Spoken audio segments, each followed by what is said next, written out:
Le 16 septembre 1933 paraissait dans le toujours excellent Je suis partout un entretien de François Vineuil avec Jean Grémillon, texte intégral. Il y a des malchanceux dans le cinéma. Jean Grémillon, l'auteur de Tour au large, Gardien de phare, La petite Lise, est certainement de ceux-là, condamné depuis plusieurs années à des besognes alimentaires et précaires. Tous ceux que j'ai rencontrés jusqu'à présent l'ont cité comme un exemple des talents que le cinéma ne sait pas employer.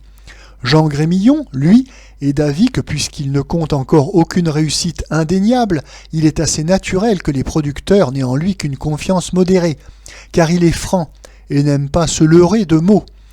Mais tous ceux qui le connaissent savent que les producteurs ont tort. Avec André Sauvage, dont nous attendons tous La Croisière jaune, Jean Grémillon est un de ces très rares cinéastes français dont on devine aussitôt qu'ils ont mis au service de l'écran un tempérament d'artiste. Cela se lit dans son beau visage de breton, vigoureusement modelé, dans la liberté de ses propos. Si Jean Grémillon, qui peut devenir demain un des ouvriers les plus robustes et les plus originaux de notre écran, professe une grande modestie quant à ses premiers ouvrages, il n'a aucune indulgence pour l'industrie cinématographique qui a déçu jusqu'à ce jour ses ambitions et qui lui paraît précipiter la décadence de l'écran. Pour Jean Grémillon, comme pour René Clair, le cinéma de 1933 pose des questions morales avant que de poser des questions artistiques. Un écrivain, un peintre peuvent, à la rigueur, produire des chefs-d'œuvre dans une époque de désordre. Le cinéma d'aujourd'hui est indissolublement lié à une société ébranlée, dont tout le système économique et politique menace ruine, où les esprits sont affaiblis, laminés. Comme René Clair, Jean Grémillon songe, théoriquement, à un cinéma d'État. Jean Grémillon.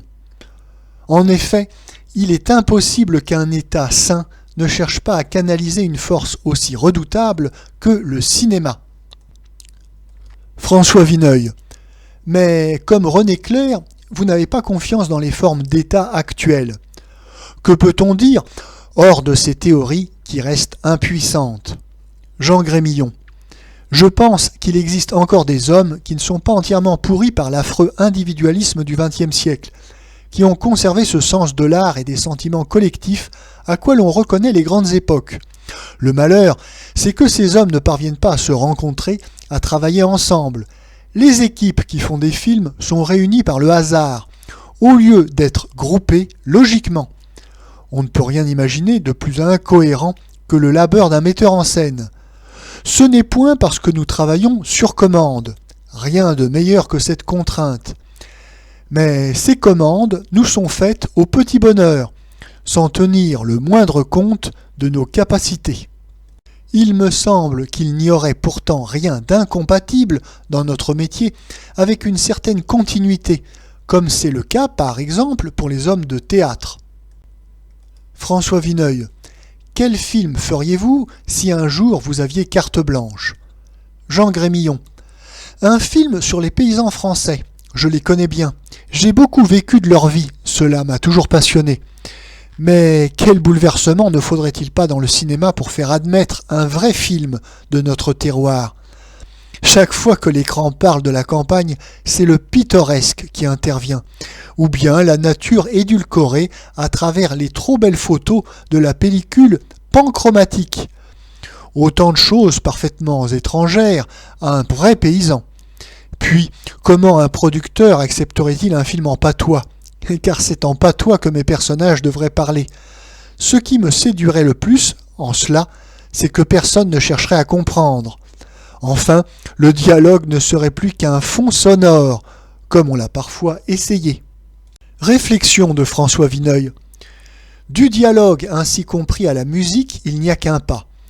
De tous les metteurs en scène français, Jean Grémillon a la culture musicale la plus étendue. Il prend à chaque instant, dans Mozart, dans Weber, des termes de comparaison. Il fut, à la Scola, un des élèves de Vincent d'Indy. Il a écrit lui-même l'accompagnement de ses 2 derniers films.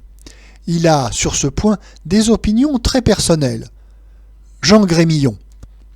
La musique, dans la forme symphonique qu'elle a prise de nos jours, n'a aucun rapport avec le cinéma actuel.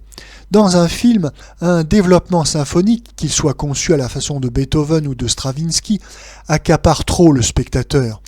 Si l'on suit ce développement, le sens acoustique travaille en désaccord avec le sens visuel. Si on ne le suit pas, le cinéma sonore est privé d'un de ses éléments les plus intéressants. Il faudrait chercher sur une autre voie. Sortir à tout prix de la musique autonome, telle qu'on l'enregistre sur toutes les pellicules. Imaginez que l'on puisse trouver, pour accompagner un film, une construction de bruit, une sorte de fugue rudimentaire, car le bruit, pris isolément, n'a aucun intérêt. Selon les besoins, on combinerait les bruits et certains instruments. Rien ne serait laissé au hasard. L'on chercherait toujours à renforcer un effet visuel, à créer un pouvoir suggestif en dehors des clichés admis.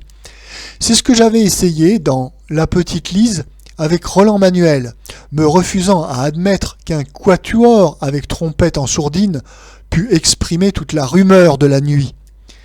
Nous avions capté des bruits réels, sifflement du gaz, tramway, des bruits fabriqués, mêler cela à des sons musicaux, à du dialogue enfin. Le cinéma pourrait être ainsi un champ d'expérience passionnante.